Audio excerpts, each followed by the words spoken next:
يهد الله فلا مضل له ومن يضلله فلا هادي له ونشهد أن لا إله إلا الله وحده لا شريك له ونشهد أن سيدنا وسندنا وشفيعنا وحبيبنا ومولانا وأولانا محمدا عبده ورسوله وبارك وسلم تسليما كثيرا كثيرا أما بعد فأعوذ بالله من الشيطان الرجيم بسم الله الرحمن الرحيم يا أيها الذين آمنوا كتب عليكم الصيام كما كتب على الذين من قبلكم لعلكم تتقون صدق الله العظيم وصدق رسوله النبي الكريم ونحن على ذلك لمن الشاهدين والشاكرين والحمد لله رب العالمين.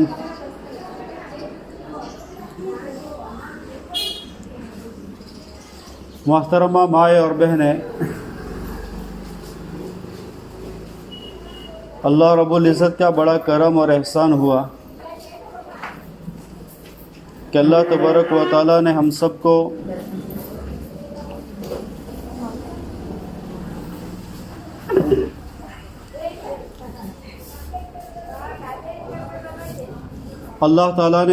کو رمضان المبارک جیسا مہینہ بابرکت اور خیر و برکت والا نصیب فرمایا.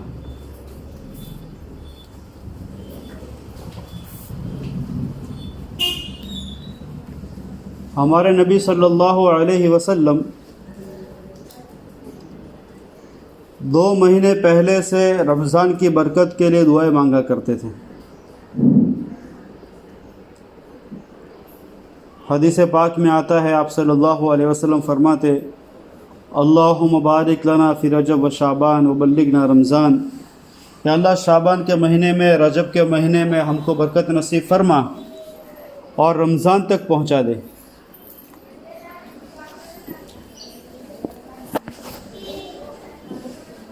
یعنی آپ صلی اللہ علیہ وسلم رمضان کے 2 مہینے پہلے سے رمضان کے لیے دعا کیا کرتے تھے. اور جو ہمارے اسلاف گزرے ہیں، ہمارے بزرگان دین گزرے ہیں، ان کا معمول تو بڑا عجیب تھا. ان کے سوانے میں آتا ہے کہ ہمارے بزرگان دین، ہمارے اکابرین 6 مہینہ پہلے سے دعا کرتے تھے کہ اللہ ہم کو رمضان تک پہنچا دے. کیونکہ مائیں بہنیں، رمضان کا مہینہ جو آتا ہے وہ ہماری مغفرت کے لیے آتا ہے، ہمارے گناہوں کو بخشنے کے لیے آتا ہے. اور جیسے ہی رمضان کا مہینہ آتا ہے تو عجیب و غریب بات یہ ہوتی ہے کہ بندوں کے دل اللہ تعالیٰ کے ساتھ جڑ جاتے ہیں اور بندوں کے دل نرم ہو جاتے ہیں، ان میں نرمی پیدا ہو جاتی ہے اور اللہ تعالیٰ کا خوف پیدا ہوتا ہے اور عبادت کی طرف رغبت پیدا ہوتی ہے. عبادت کرنے کو دل چاہتا ہے، قرآن کریم کی تلاوت کو دل چاہتا ہے. یہ رمضان کی برکات ہے.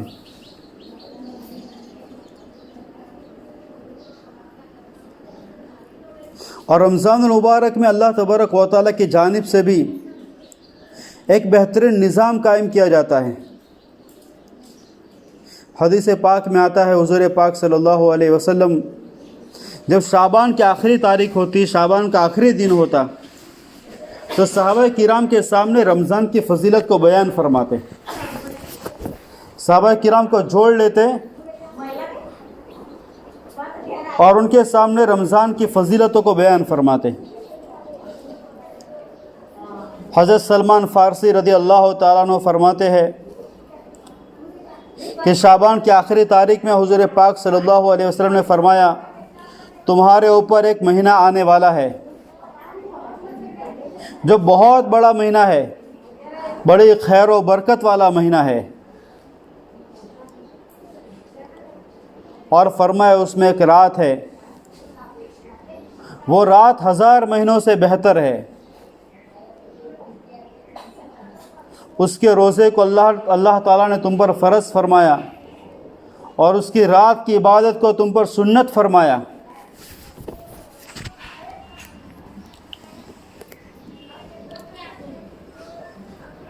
اس کے دن کے روزے کو تم پر فرض فرمایا اور رات کے قیام کو یعنی رات کی تراویح کو تمہارے لیے ثواب کی چیز بنایا، سنت کیا۔ پھر فرمایا جو شخص اس مہینے میں کسی نیکی کے ساتھ اللہ کا قرب حاصل کرے یعنی کوئی نیک کام کرے،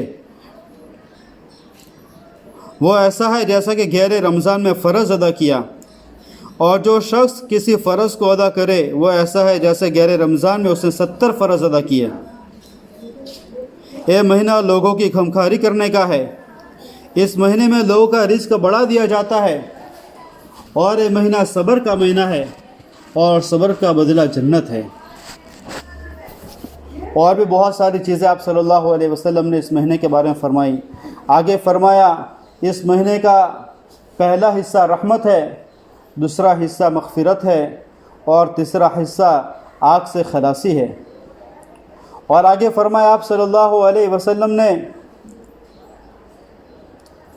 کہ اس مہینے کے اندر 4 چیزوں کی کثرت کیا کرو، اس میں سے 2 چیزیں اللہ تعالیٰ کی خوشنودی کے لیے ہے اور 2 چیزیں ایسی ہیں جس سے تمہیں کوئی چارہ کار نہیں، تم کو کرنا ہی پڑے گا۔ پہلی 2 چیزیں جس سے اللہ تعالیٰ کا قرب حاصل کیا جائے وہ ایک ہے لا الہ الا اللہ، لا الہ الا اللہ کو خوب کثرت کے ساتھ پڑھا کرو، کلمہ طیبہ کو خوب کثرت کے ساتھ پڑھا کرو، اور دوسری چیز ہے استغفار کہ اللہ تعالیٰ کے سامنے اپنے گناہوں کی توبہ کرو۔ یہ 2 چیزیں تو اللہ کی خوشنودی کے لیے ہے، اور دوسری 2 چیزیں ایسی ہیں جس سے تمہیں کوئی چارہ کار نہیں، تم کو کرنا ہی پڑے گا۔ وہ کون سی ہے؟ ایک ہے کہ جنت کی طلب کرو، اللہ تعالیٰ سے جنت مانگو، اور دوسری چیز یہ ہے کہ اللہ تعالیٰ سے جہنم سے پناہ مانگو، جہنم سے توبہ کرو۔ صحابہ کرام کے سامنے آپ صلی اللہ علیہ وسلم شعبان کے آخری تاریخ میں رمضان کی فضیلت کو اس لیے بیان فرماتے تاکہ کوئی رمضان کے مہینے کی ناقدری نہ کرے، اس میں سستی نہ کرے، اس میں کوتاہی نہ کرے، بلکہ رمضان کے مہینے کو پورا وصول کرے۔ اللہ تعالیٰ قرآن کریم کے اندر فرماتا ہے یا ایھا الذین آمنوا کتب علیکم الصیام کما کتب علی الذین من قبلکم لعلکم تتقون۔ اے ایمان والے لوگوں، تم پر اللہ تبارک و تعالیٰ نے روزے کو فرض کیا ہے، اور کس طرح فرض کیا؟ جیسے کہ پہلے لوگوں پر فرض کیا تھا ایسے تم پر بھی فرض کیا ہے۔ اللہ تبارک و تعالیٰ ہمیں حکم فرماتا ہے روزہ رکھنے کا، اور کتنے اچھے لقب سے اور کتنے اچھے خطاب سے ہم کو اس نے مخاطب کیا، یا ایھا الذین آمنو، اے میرے ایمان والے بندو۔ اللہ تعالیٰ ہمیں محبت سے پکارتا ہے اور کہتے ہیں اے میرے ایمان والے بندو، کتب علیکم الصیام، تم پر روزے کو فرض کیا گیا، کما کتب علی الذین من قبلکم، جیسا کہ تم سے پہلے لوگوں پر روزہ فرض کیا گیا تھا۔ اس سے پتہ چلا کہ ہم سے پہلے بھی جو امتیں آئی ہے ان کے اوپر بھی روزہ فرض تھا،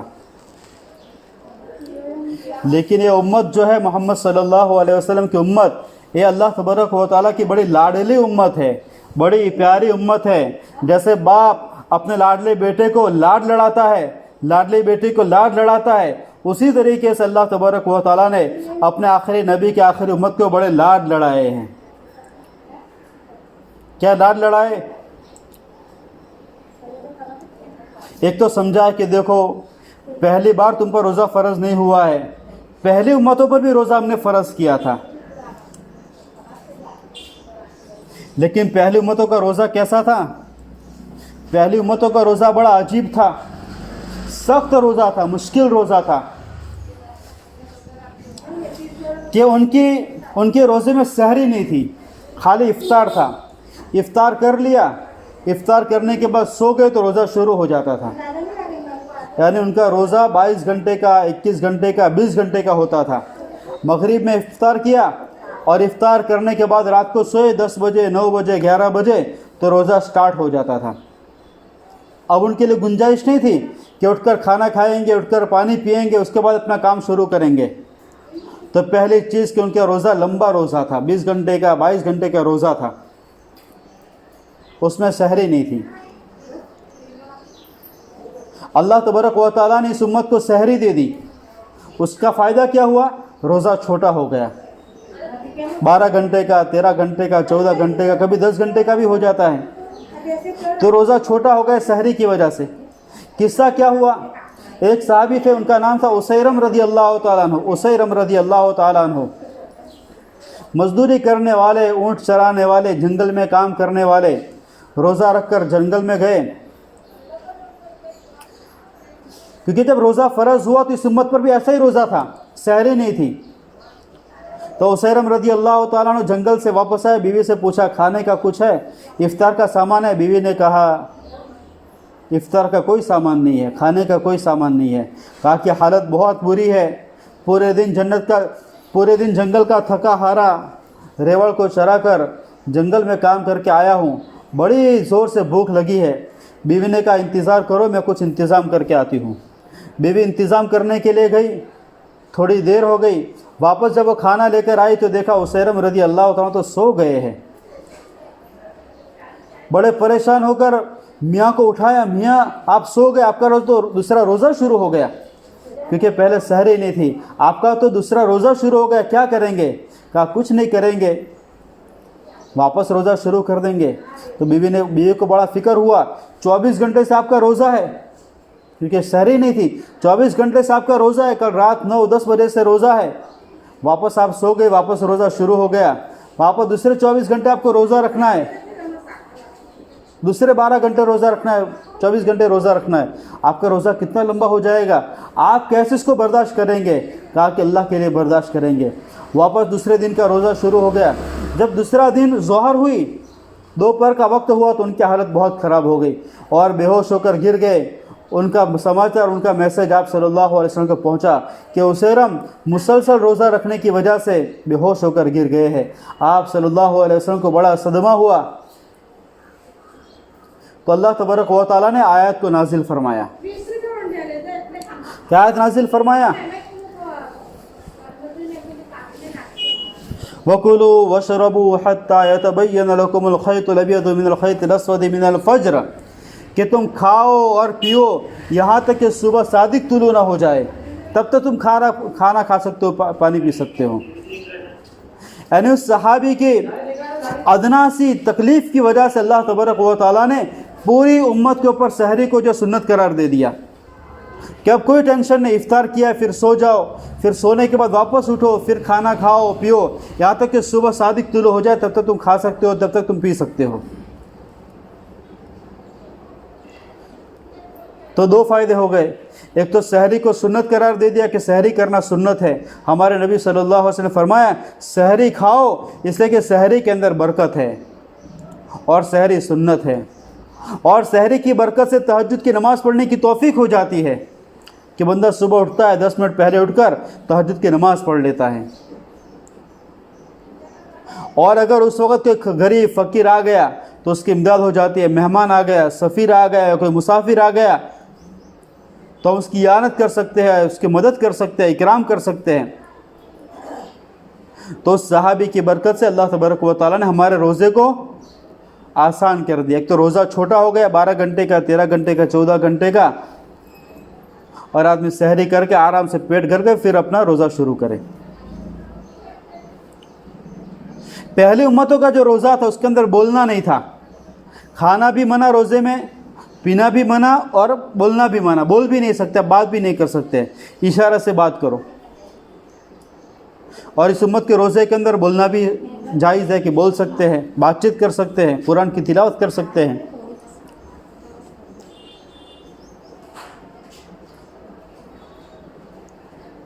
تو مائیں بہنیں، اللہ تبارک و تعالیٰ نے اس امت کے روزے کو آسان فرما دیا۔